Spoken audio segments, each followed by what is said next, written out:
Revenue operations is much more than words in a job title. It's a methodology that is transforming sales, marketing, and customer success teams into high-performing revenue drivers. However, many revenue leaders still have critical questions about how to operationalize it. Furthermore, they want to know what others in the industry are doing. That's why we conducted original research and put together our findings in the 2021 Revenue Operations and Customer Acquisition Benchmark Report. In partnership with RevOps Squared, we asked hundreds of cross-departmental revenue leaders across top companies to reveal their approach to revenue planning, analytics and revenue operations, and customer acquisition. We've identified exactly how teams are aligning to hit their revenue targets, as well as the new activity, pipeline, and customer acquisition benchmarks to strive for in 2021 and beyond. Download the entire report for free at ringdna.com/RevOpsReport. What if your sales team could know the moment a buyer arrives on your website and talk with them instantly? With Qualified's conversational sales and marketing platform purpose-built for Salesforce, that's all possible. It's not rocket science, it's common sense. Conversations move deals forward. Live chat, voice calls, and meeting bookers accelerate sales conversations without a single email exchange. Capture prospects in that magic moment when they're most interested in learning about your business. Head on over to qualified.com to chat with their team and learn more.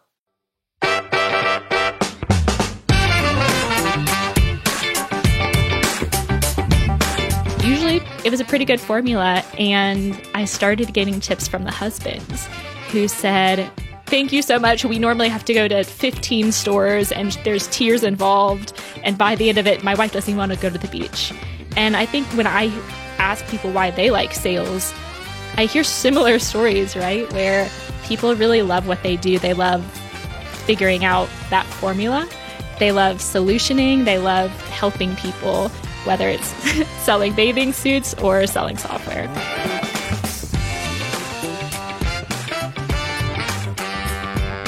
Hi, friends. Welcome to the Sales Enablement Podcast. I'm your host, Andy Paul. That was Megan Misiak, and Megan's the founder of a sales consulting firm called The Path to President's Club. And in today's conversation, Megan and I talk a lot about coaching, in particular, what sellers want but aren't getting from their managers in terms of the coaching that they receive. So we dig into what an effective coaching looks like, or what effective coaching looks like from the perspective of a seller. We also explore why Megan believes it's harder than ever to be a human in sales today. And we dig into why, when sellers have more resources, more valuable resources than ever before, why are more sellers reporting being so miserable? So we're going to get into why there needs to be new ways of measuring performance in sales and what some of those may be. So all of this and much, much more. But before we get to Megan, I want to remind you to subscribe to this podcast wherever you listen to it. And if you subscribe, we'd certainly appreciate it. If you also give us your feedback about how we're doing in the form of a review. So thank you. All right, let's jump into it. Megan, welcome to the show. Thanks for having me. Well, pleasure to have you. You're joining us from where? I am in Brooklyn, New York. Brooklyn. I look across the river at Brooklyn. Not right now. Yeah. But when I'm in Manhattan, yes. One of those places that's like a different world almost. It is. And it's funny with COVID, I had a friend move here and he's like, "Wow, you really don't ever have to leave Brooklyn if you don't want to." And I'm like, honestly, for the past year, I've only gone to the city about 3 times. So I absolutely love it. I've been here for the past 5 years. Yeah, well, I moved to Manhattan in 2010. And yeah, I think in the first 10 years I got to Brooklyn, maybe once a year. Yeah. And that was for Smorgasburg, excuse me. So yeah, I actually moved into the city for I lasted 8 months of the 12-month lease. And I was moving in with my boyfriend at the time. And after 8 months, I was like, listen, I need to get back. If it's either me like moving to California and doing something really crazy or just moving back to Brooklyn. Yeah. So that's usually the time that I know when I think about moving to another state across the country, I know that maybe something is wrong. Yeah. Just go back to Brooklyn. That's fine. So tell us a bit about what you do. So I am the founder of a company called the Path to President's Club. To give you some context, I started as a salesperson, and very quickly I realized this kind of this formula. I was very young, very ambitious, and I didn't want to just like sit around and wait 10 years to be successful and figure it out. I wanted to be as successful as quickly as possible. So as I started like asking around and figuring out what the most successful people were doing, it was actually kind of surprising that a lot of them didn't know what they were doing or why it was successful. There wasn't a lot of awareness. They're like, I've just been doing the same thing, right? So it almost seemed like a sink or swim environment. But I didn't give up. I was like, there has to be a better way. So it wasn't until I think like my third sales role where I finally had this moment where I was just so frustrated. I wasn't doing as well as I wanted to be. And my boss, we finally made an agreement that I would go to sales training. I was the only salesperson at this small local branch of this company. And I think when I started, there had been 3 salespeople. They quit. So I was also his last chance. And so I went to Sandler sales training with the expectation that I would bring it back to the company. Luckily for him, I was very successful. I hit President's Club in my first year of sales training. But I also, unluckily for him, fell in love with sales training and development. So I was building a training program on my nights and weekends, helping not only myself be successful, but as I was going through the training, I was building playbooks and helping onboard new people as well. So when I was moving to New York, I was interviewing at all these sales roles, and one of the companies saw the training experience on my resume. They said, we really like your sales experience, but we can find a salesperson anywhere. We love your training experience. Would you consider doing this full time? And it's been an incredible journey. So now owning my own company, I'm simply consulting with a lot of different companies. I've been in-house in enablement for the past 5 years. And I think that's also very differentiated because many of the trainers out there, they've been perhaps in sales leadership, but they haven't been on the enablement side. And I think that there's definitely a smarter type of trainer that's coming out from the new trend in enablement. Like these teams are growing so quickly. And also the expectations for training are getting a lot higher. Yeah, you talked about reading online about some of your introduction to sales, which I thought was interesting. It actually sort of mirrored mine in some ways, though I wasn't working at a swimsuit store. But I thought, this great line in what you're writing about that is you said that you learned how to, your job is to help women find the best suit that fit them. And you said you learned how to run a needs assessment solution quickly because the likelihood of crying in the fitting room increased with every suit that didn't fit. And I thought, well, that's a high pressure sales job for your first one. Yeah, and it's amazing as well. So my very first sales job was working at a bathing suit store in St. Augustine, Florida. And I actually had another swimsuit job where I was working at a surf shop, and 2 very different experiences. The surf shop, people were they were taking naps in the surf bags like during breaks and everything. But this other role, I really learned from the owner. She was known for not just giving people some swimsuits, but really finding something that fit for them. And I think it's the first sales job where I really saw the different side of sales, where it wasn't just about making money and putting in the minimum effort, but it was very like a service-based sales approach. And I fell in love with it. Yeah, I mean, my first job was selling women's shoes. So yeah, interesting. How did you get into that? Well, it's just a job in high school. But people weren't crying, which was good. It was kind of mortifying because this was in Wisconsin and it was in wintertime. And right at the beginning, transition fall to winter. And so, like my first day, a blizzard was happening outside. So all these women show up wanting new winter boots. Here I'm 16 years old, and my job consisted largely when I was helping them try on boots is your 16-year-old boy, I'm having to squeeze their calves to fit them in the boot as I zip them up.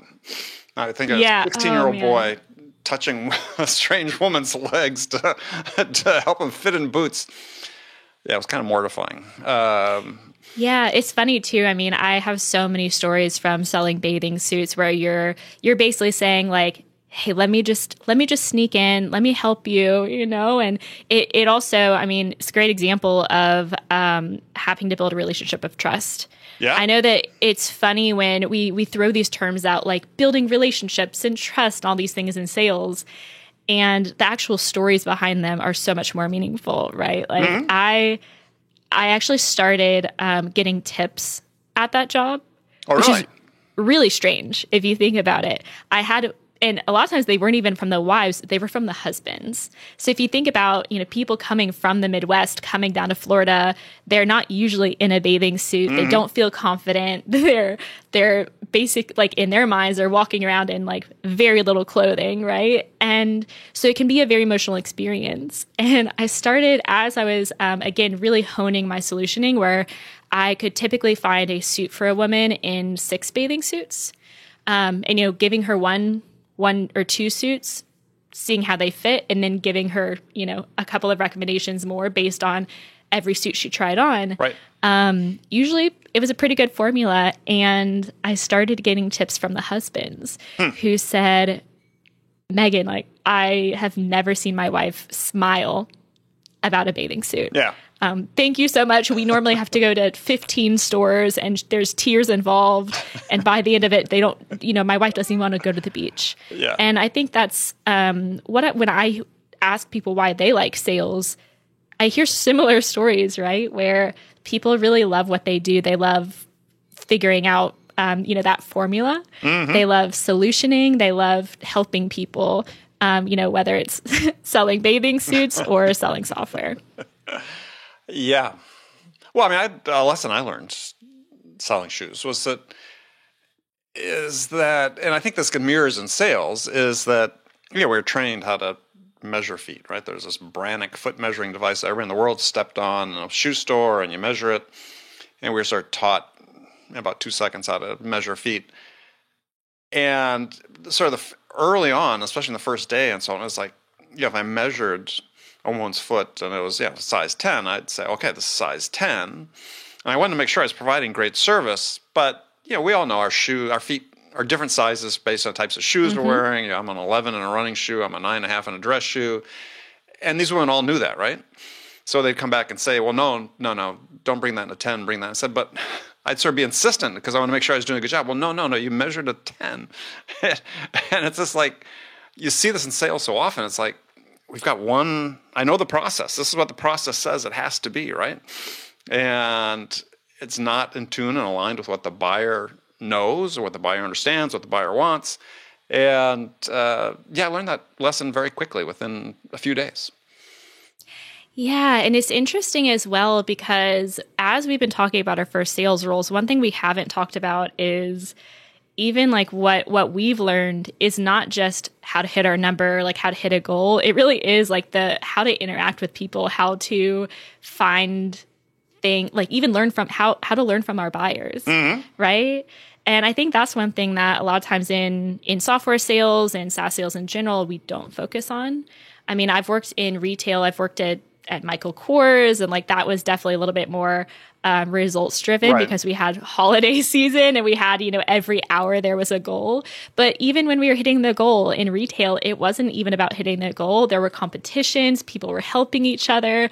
There was learning and mentorship. I mean, I learned from women who had been selling bathing suits and selling Michael Kors handbags for years. And that's really what motivated me and drove me. Honestly, the number was exciting. I remember getting my very first, there was a competition at the swimsuit shop where you got a small bonus or a gift card or something if you had someone buy over $1,500 this was a high-end bathing suit store, but if you can imagine, it was still hard. Yeah. And I still remember that goal. I don't remember number. the numbers, but I remember the feeling, and I remember having the receipt pinned on the board. And I think it was in my first 2 months, and I was just so excited to, achieve that level and achieve, that award and recognition. Well, so you thought then, because for me, I completely disconnected, from sales, go through college. I really had no idea I wanted to go into sales. Sounds like you sort of kept that idea alive that you thought you wanted to go into sales. So what's funny is I didn't even consider it sales. I think that I got into retail because I wanted discounts on bathing suits. And so when I went into college, I did work for a few more retail stores, and I actually quit after working at 2 different retail stores in the mall on Black Friday. I worked a double, and then next I went in and I quit both jobs. So for me, retail was exciting because I was broke and got discounts, but then I worked as a leasing agent. And again, that was even more of a true sales role. It was commission-based. At the same time, I was working with my cousin, and it was such a small, tightly knit community. And I don't think any of us even thought about it as like true sales. Right. So it was interesting because after that, I went into a commission-only position, but I never even thought of myself as a salesperson. Right. Until I got more of the SaaS sales job. Professional and sales it's job, interesting. Yes. Yeah. It's interesting how now that I look back on it, I mean, even the first time I said I've been in sales since I was 16, it was a strange moment for me. But at the same time, I mean, both of us reflected how much we learned in those early roles in retail. Yeah, absolutely. So you said that when your first job that you said you sucked and had no idea what you were doing. So given sort of the background you had in sales, why did you think you sucked at it? Yeah, so it's funny because my sales leader asked me the exact same question. Oh. It was even a bit broader. Not why do you suck so bad? But he asked me, okay, when you started, there's 3 salespeople. They all lasted only 6 months. Now you're struggling as well. He's like, why can't we attract, hire, and retain good people? And my answer was very easy. I'm like, listen, you offer 0 to little training. And there was also this weird relationship with trust. It was more about like, in order for me to trust you, you need to show results and then I'll trust you. And I'm like, listen, unless you invest in me, I'm not going to be successful. And I think that it's really hard in sales day because I see this same mentality played out so often. And a lot of it is coming from, the past 5 years I've been in enablement, where I would see people come in and they weren't the typical salesperson. A lot of times they weren't necessarily the natural salesperson who's going to come in and with very few resources simply be successful, be a top salesperson.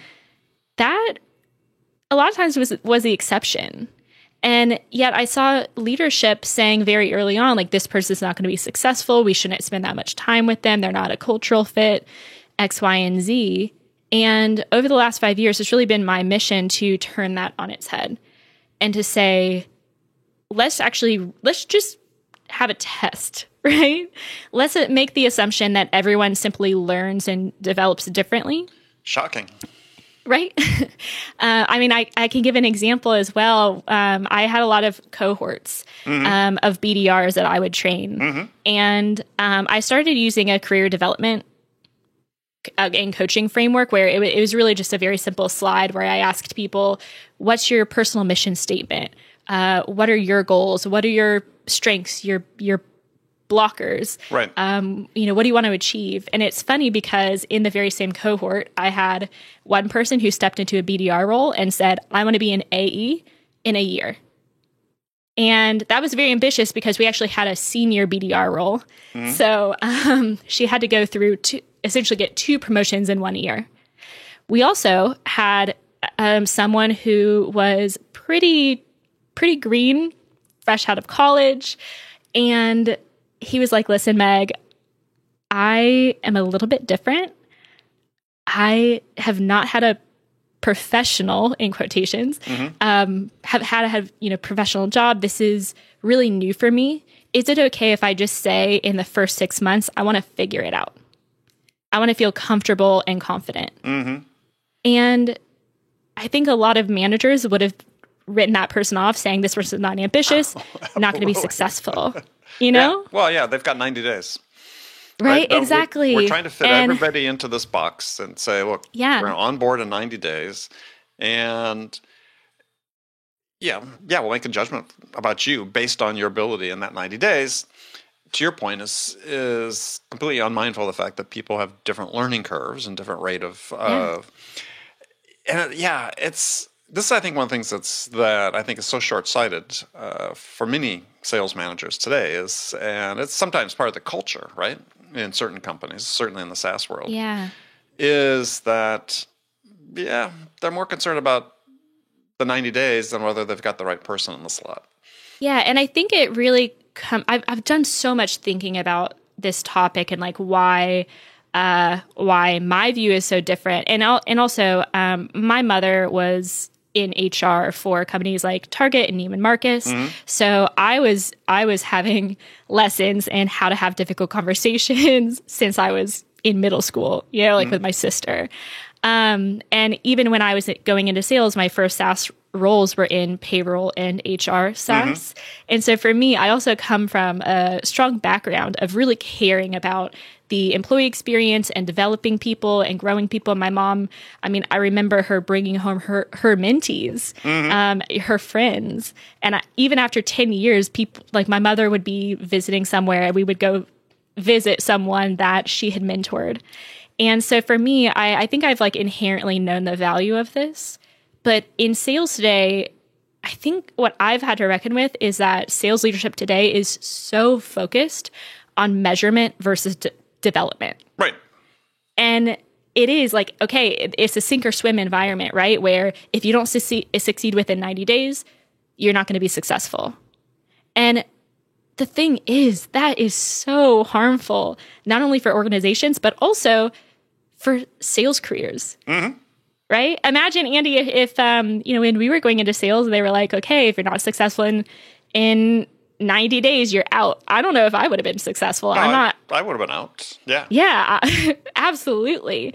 And so it's very interesting that, I've actually thought about like why people don't really take this approach. And I've come up with even like a few of the key reasons why I don't think why sales leaders don't coach and develop their teams. Yeah. And it's really interesting. I've thought so much about this. I also did a training recently. But I'm curious too, like from your perspective, why do you think sales leaders don't always coach and develop their teams? Multiple reasons. One is we just don't train them, develop the managers themselves to help them understand the value of it and how to do it effectively. So that's one. So if they don't know how to do it well, that's going to be problematic for them because they're going to default to, coaching is, let's do our pipeline review. That's our coaching, right? So we're just going to push on that.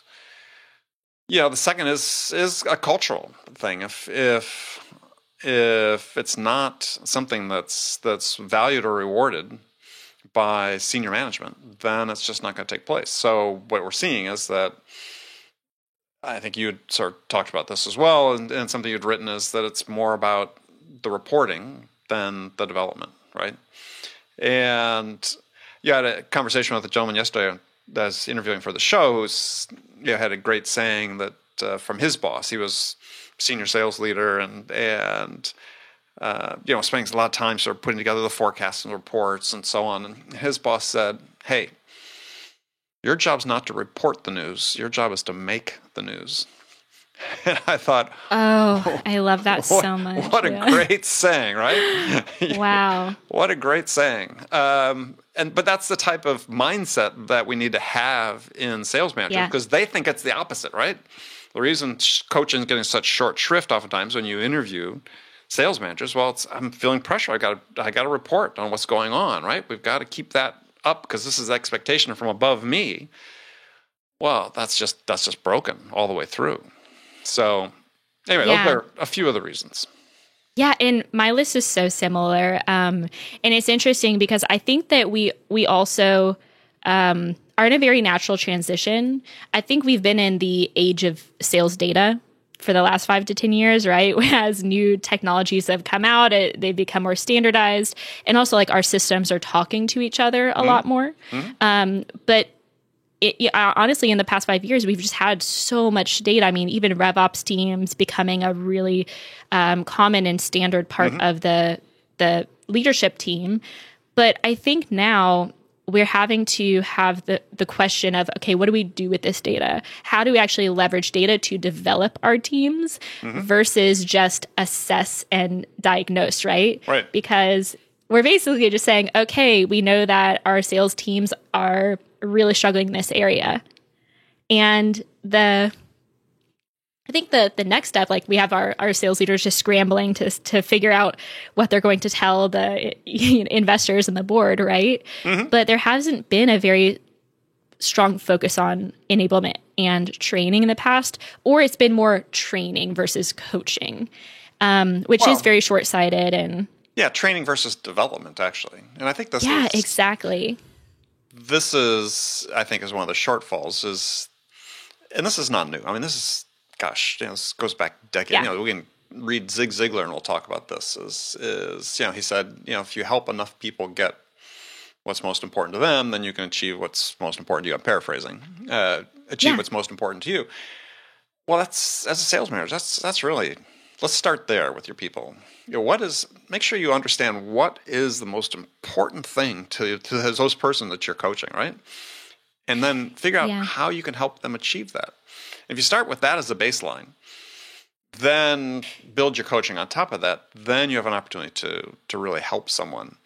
But that means you're in a position of having to help them, not just direct them, not prescribe, help develop them. And this is missing. And I think it's a casualty of sort of this reporting the news versus making the news syndrome that you talked about with all the data is people are in love with it, but it's really not being used in a way that's very useful. Yeah, and it's interesting because I think we're also trying to apply more of a data-driven approach to development, which is interesting. We see all these enablement people coming in, and I see a lot of people just throwing systems and money at training, development, enablement without really understanding what they're trying to accomplish. And I mean, I think that enablement without development and coaching is really just micromanagement, right? I see so many teams that are trying to incorporate, for instance, conversation intelligence systems just to see how many reps are actually following the standard templated talk tracks without actually, I ask them questions like, do you have a scorecard for discovery calls that's based on best practices? Are you leveraging it to coach people? They're like, no, we're just making sure that people are following the process. Right. And I'm like, we are not sales robots, right? And honestly, in the future, I think a lot of sales roles likely will be automated. But that's a different conversation. For the really complex, long process, like for these enterprise deals, there's still this level of complexity that, maybe AI and robots will take over that in the next however many years. But for now, I think we're safe. And I think that we really want to not only tell people and tell salespeople what to do, but really get them bought in. And as you've mentioned, it's getting people bought into something. It's in it's in books from even like the early 1900s, right? Yeah. It's not new. How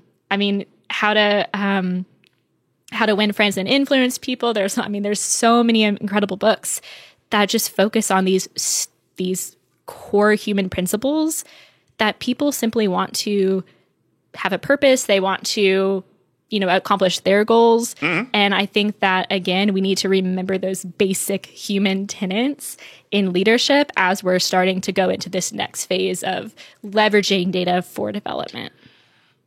Yeah, I agree. I mean, I draw this distinction, and I'm going to be talking more about this and writing more about this, is that, a manager can either be a sales leader or a sales boss. And you want to be a leader, not a boss. The boss is, let's just focus on the activity metrics. I'm going to focus on reporting.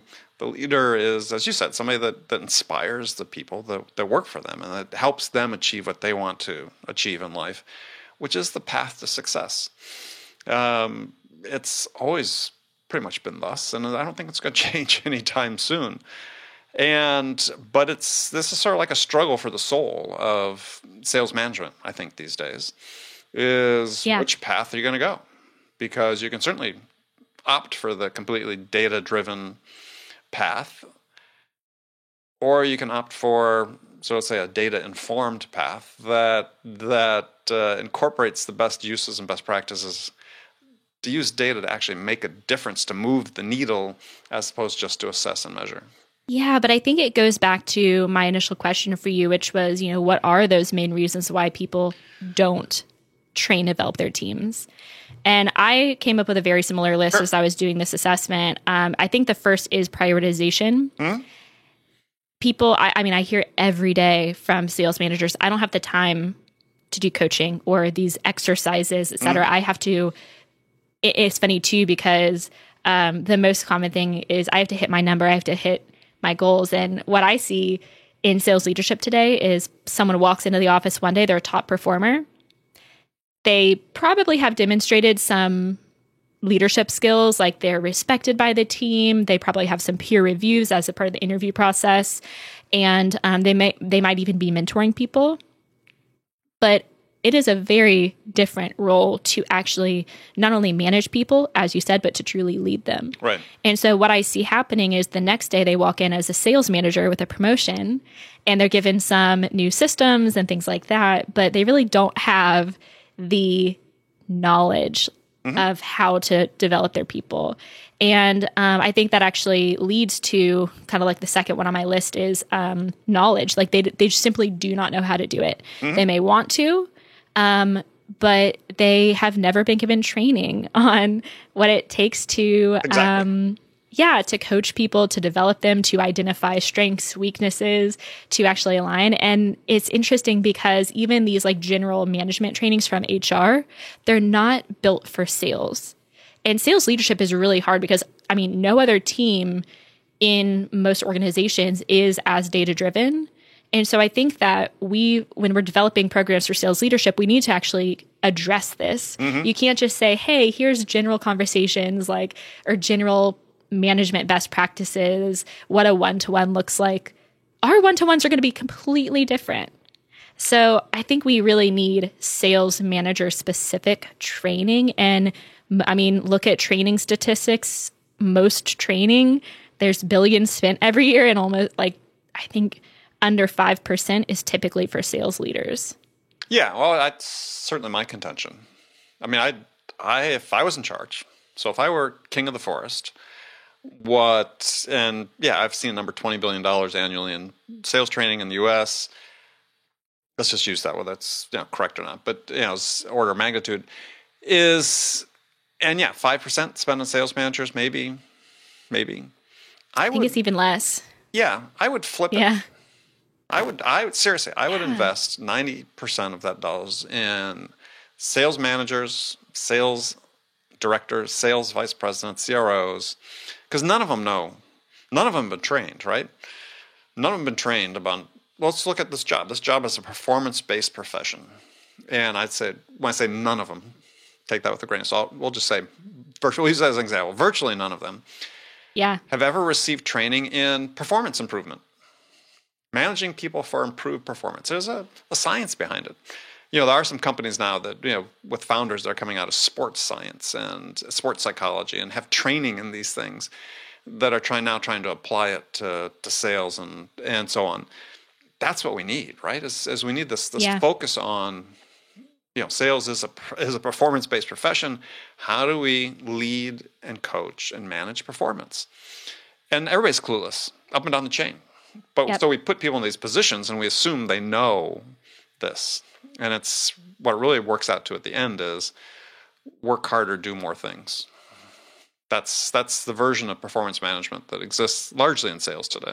Exactly. And it's interesting as well because I see the same trend on enablement folks, right? We have all this, I mean, RevOps is has grown so much in the last 5 years. And now I see, again, with this transition from data to development, we see the same thing with enablement people.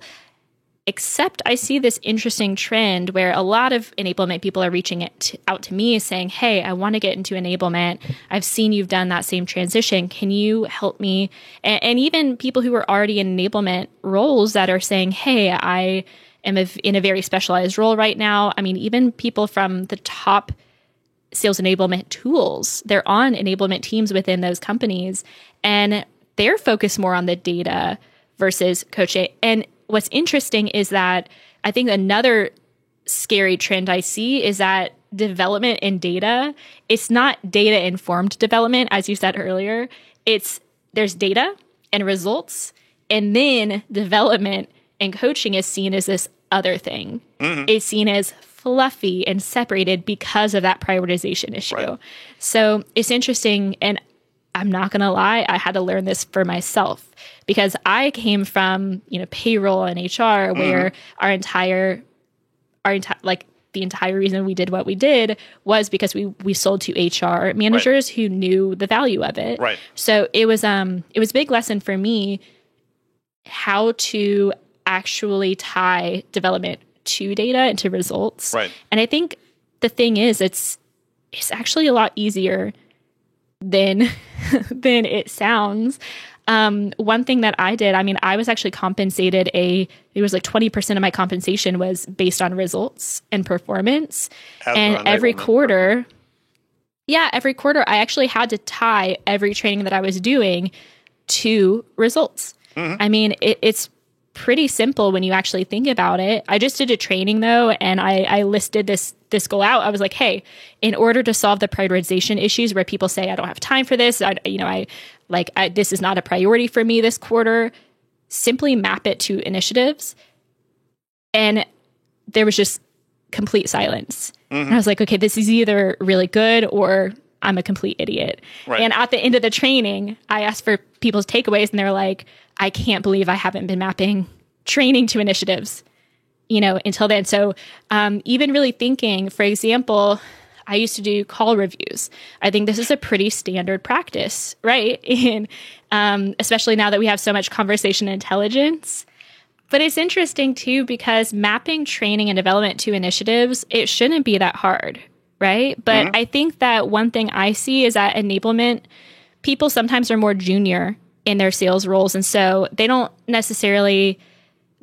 as well connected. They don't have those relationships with people like the CRO to even ask, hey, what are the top 5 initiatives of the sales team? Right. And that's a huge problem because if we're treating sales enablement and development like we are L&D, where, if you think about the key metrics within L&D, a lot of times they're like, how many trainings did we launch? What was the overall satisfaction of the training? What was the NPR? That's not how we should be measuring sales enablement and development. Right. We need to actually say, okay, my top 5 goals this year are to increase quota attainment. And that's why we're launching one of the big projects I do with my clients is what's called a sales skills matrix. And we're actually, listing out every salesperson's, we're giving them a scorecard of how do they demonstrate the values of the organization? How are they actually performing against the promotional criteria for the next role? Not even performance, metrics and their quota, but like how are we actually helping them get to the next role? Right. Again, that incentive, and of course, how are they performing against the sales skills and competencies? What are their top 3 strengths, top 3 weaknesses, and how can we actually focus on those? And so you see too how call reviews. Let's say that discovery is we've used the data to inform, and we've again done a little bit of a subjective assessment with the rep and then the manager. And discovery is something that this rep really needs to improve on. That is why we are doing call reviews, not because it's a fluffy exercise and I just love wasting my own time, right? Mm-hmm. Which I think a lot of times is what managers think of when they think of these like fluffy exercises. They're not fluffy, but we need to show why they're not. I think that there's so much frustration for enablement people that there's not buy-in. Right. Why would there be buy-in if we're not tying it to the goals? Yeah. Exactly. So I just want to touch on something because it's you have this dichotomy or this paradox, if you will, is that where you've got this. We talked before. We touched this influx of data and how it's being used appropriately and not being used appropriately. But you had brought this up before, is sort of this underlying desire as sellers have to be treated as humans, right? Is to emphasize the human parts of the job that enable them to connect and do the things they need to do with their buyers. So how do we reconcile that, right? How do we give sellers the autonomy, which I think has really become sorely lacking? And certainly in my view, through conversation on this show and other places, hundreds of conversations, sellers, feel more like they're operating more in environments where compliance is valued over performance, ultimately, right? So how do we reconcile that? How do we enable sellers with the autonomy, the freedom they need to be able to experiment, take risks, learn how to become the best version of themselves as opposed to become a clone of some other person in the organization that everybody thinks is the top performer? Yeah, and it's interesting that you ask that because I think a lot of companies are that's the question they're definitely not asking. They're skipping that and they're saying, okay, we have this data and we know the gaps of each salesperson. Now we're just going to add some templates and tell them exactly what to do, right? And the funny thing is that how many calls have you been on as a salesperson where people you're coaching where you plan out every detail and then the call is completely different than what you're anticipating? Sure. It's like every call. Yeah, every call would be that way. That's every call. It has at least one, unexpected element. So I think that it's really interesting how we're trying to get sales into this very robotic expectation, and consistency and compliance is how I see a lot of people using these enablement tools that were made for coaching and rep development. Mm-hmm. And the thing that that I would love to see in the space as we move from data to development or data informed development is more coaching and less training. So many times we're trying to tell people exactly what they need to do. And we are trying to do that in a data-informed way. For example, I see a lot of people saying, hey, this is the number one performing automated or templated outreach, right? So just use this. Mm-hmm. The issue is that, BDRs, this is such a good example. Our standards are so low when it comes to response rates, conversion rates. I recently had a team. I actually had a CEO reach out to me, and he's like, "Hey, I've listened to a few of our sales calls, and they're kind of appalling. There's several calls where our directors didn't ask 0 questions, and the issue is that their sales directors are saying, well, why would I? I'm still converting 20% of my discovery calls. And I'm like, ooh, okay, I'm glad you brought that number up because that is an extremely low conversion rate. If that's your what is that compared to? 0% conversion rate, And even the thought that these conversion rates are good and that, hey, if I just do this and don't try to be better, then I still get 20% conversion rate. I think that's a lot of how I see sales data being used in a really unfortunate way. Absolutely. And then this is unfortunately endemic, certainly to SaaS world, where low win rates at the end of the funnel are accepted because that's just what we do. And if I put enough crap into the top of the funnel and we just sort of work our numbers, we'll always sort of do 20%. And there's no emphasis on getting better. There's just always an emphasis on keeping the conversion rates where they are. And it's this brute force way of unfortunately, a brute force way of approaching it that people, I think, draw the wrong lessons from companies that are doing it that way, because there are some companies that are hitting the moment, have the right product market fit, whatever, that are succeeding perhaps fabulously. And they think the reason is because of the sales model, which has very little to do with it. And so everybody then wants to replicate that sales model. And I think we're now seeing serious efforts to start diverging from that, where, it's increasing talk about going back to full cycle sales reps. In certain, not for all, if it's more transactional, lower price, sure, but on more complex. And so I think that's good that people are sort of finally beginning to realize that, the one size fits all that's been trying to be done over the last 15 years is not a ticket to success for all but a few companies that were likely to have succeeded in the long term anyway. So there's change afoot, certainly. Yeah, and I think the big issue is that what we keep dancing around is that a lot of companies only are assessing data from their company. And so they're like, this is the highest performing template or talk track that works.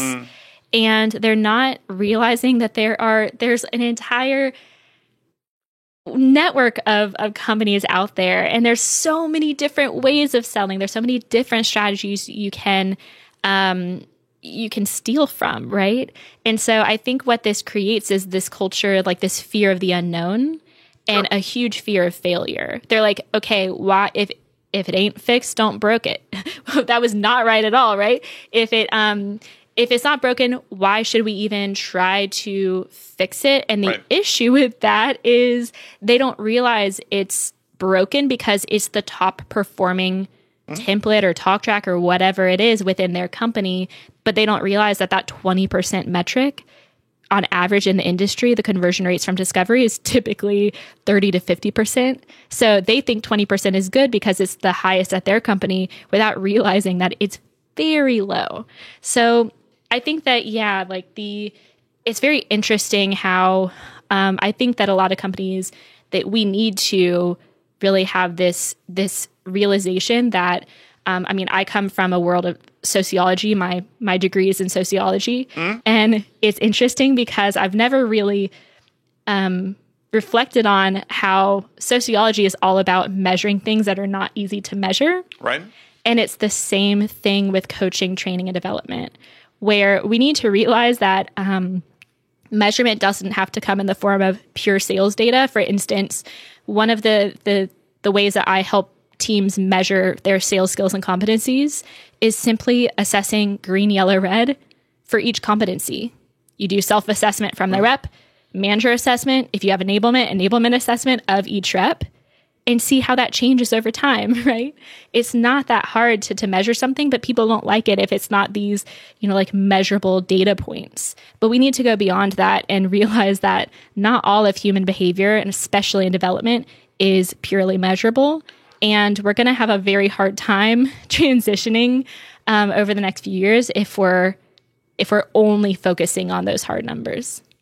Yeah, well, I think that is the challenge. And we've gone through a period now where the emphasis has really been on, okay, how do we make everybody sort of mold them in the image of, as you said, this template or this top performer within our organization. And I think the challenge for leadership now becomes is how do we evolve past that and use the data to help each individual become the best version of themselves, which is not going to be the same as, if Judy's your number one seller, there's only one Judy. She does it a unique way. You can analyze what she does till the cows come home, and you're not Judy in that moment. And there's things that she does that are unique to her, that could be very nuanced, that make a difference. Well, that's fine. There's still things you can learn from Judy, but you need to have everybody become the best, best Megan, the best Andy, and so on. That's the path to consistent, sustainable success, I believe. And we just need to be able to help our leaders, our sales leaders, understand that that's the right path to follow. Yeah, and final thought there, I think why this is hard for a lot of sales leaders is that we always preach things like agility and even personalization, right? And when I say personalization, I come from the MarTech world where when we say personalization, it is automated. Right. I mean, literally came from a MarTech company that focused on personalization within email. And the issue is that so many times, like, our data is focused on lagging indicators of success, which is why we only focus on those areas. We're like, okay, your conversion rates are low in this one area, get better. But it's funny because when we try to actually apply that same perspective, like the data-driven approach to leading indicators of success, like sales skills and competencies, it's a lot harder because how do you measure someone's ability to adapt and their ability to create a really agile sales approach, right? And it's interesting because, I mean, one easy example of this is personalization. I have a lot of BDR teams who come to me saying, hey, I want to personalize my emails, and I'm already doing a little bit of personalization. It's just like first name, and then they're like, hello. They're trying to personalize based on their role. They're like, I see that you are this role at this company. Here's why, what we do and why it's important, right? And you're like, ooh, that's not very good if we're thinking about like true personalization and humanity. And so even when we, I mean, you can't also solve that with a training. You can't do a simple training on personalization, not in my experience. Right. Most of the time when I even teach an elevator pitch, I actually do give them, I teach them about the structure of an elevator pitch and give them some examples. We actually break those examples down. I'm like, hey, here's an example. What do you like about it? And what do you not like? Right. And at first they're like, oh, I really like it. I'm like, wrong answer. Give me some things that like, give me some actual critique. And they're like, oh, I don't know what this word means. And they actually like digging into it. And by the end of the exercise, hopefully they actually know that it's okay to critique and to, and not, and realize that like not any pitch is going to be perfect. But even a week later, we actually have them choose an account and give a personalized pitch to someone at that company. Right. So I think that that's why I say that, you know, we really need to move from training and thinking we can just give every single person the answer, training, templates, talk tracks that are standardized and more focused on compliance, to realizing that sales is very agile. People do need to be able to adapt those templates, tools, and resources to the environment at play. And to your point, we need to give them the autonomy and the space to be actually able to do that and to figure out. Sometimes it does take a while to test out how they want to actually, their style, their pitch. They need to be able to learn their specific sales strategy. Yeah, I agree. Yeah, it's just, and it takes time. I think that's another thing we could spend another hour on, is just, you touched it. Yeah, short-sighted vision. Sales managers operate from a position of fear, and change is hard. And we've got this process, and too many people are deviating from it. That's problematic for me as a leader or as a manager. We'll get into that another time. So, Megan, thank you for joining me. People want to connect with you. What's the best way to do that? LinkedIn is the easiest way. I post a lot of content. I also have links to my website. And also, I always offer virtual coffees if you want to dig into any of the topics we discussed today, figure out how you can bring coaching and better enablement practices to your company. Feel free to reach out to me. And you can actually even book a free virtual coffee on my website, www.path2presidentsclub.com. Perfect. All right, Megan, thank you so much. Thanks for having me. Okay, friends, that's it for this episode. First of all, I want to thank you for taking the time to listen. As always, I'm so grateful for your support of this podcast. And I want to thank my guest, Megan Misiak, for sharing her insights with us today. If you enjoyed this episode, please subscribe to this podcast, Sales Enablement with Andy Paul, on iTunes, Spotify, or wherever you listen to podcasts. And as always, thank you so much for investing your time with me today. Until next time, I'm your host, Andy Paul. Good selling, everyone.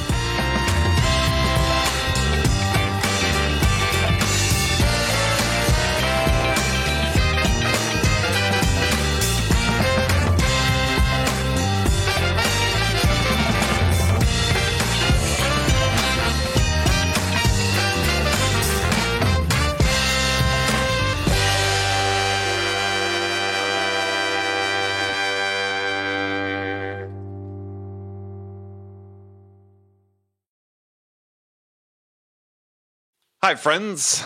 I have something really exciting to share with you. We're launching a new podcast called the RevOps Podcast as part of the RingDNA podcast family. Today's leading B2B companies are embracing revenue operations as the answer to misaligned people, processes, and data that lead to recurring sales inefficiencies. However, many people still have critical questions about RevOps. What processes and tools do I need? How do I structure my team? How do I measure outcomes across sales, marketing, and customer success? And what are the best practices for doing that? So join Jordan Henderson, Jonathan Stevens, and Brandon Redlinger, and some of the world's leading revenue operations leaders as they tackle the important questions many of you face today when building a RevOps function. From RingDNA, the company that transforms sales teams into high-performing revenue drivers, comes a podcast guaranteed to go beneath the surface-level conversations and dive deep into the world of RevOps. Your hosts deliver unfiltered, thought-provoking discussions and actionable takeaways on every episode about the ideas, processes, and technology changing the B2B sales landscape. Visit ringdna.com/RevOps to learn more or subscribe now on your favorite podcast player. What if your sales team could know the moment a buyer arrives on your website and talk with them instantly? With Qualified's conversational sales and marketing platform purpose-built for Salesforce, that's all possible. It's not rocket science, it's common sense. Conversations move deals forward. Live chat, voice calls, and meeting bookers accelerate sales conversations without a single email exchange. Capture prospects in that magic moment when they're most interested in learning about your business. Head on over to qualified.com to chat with their team and learn more.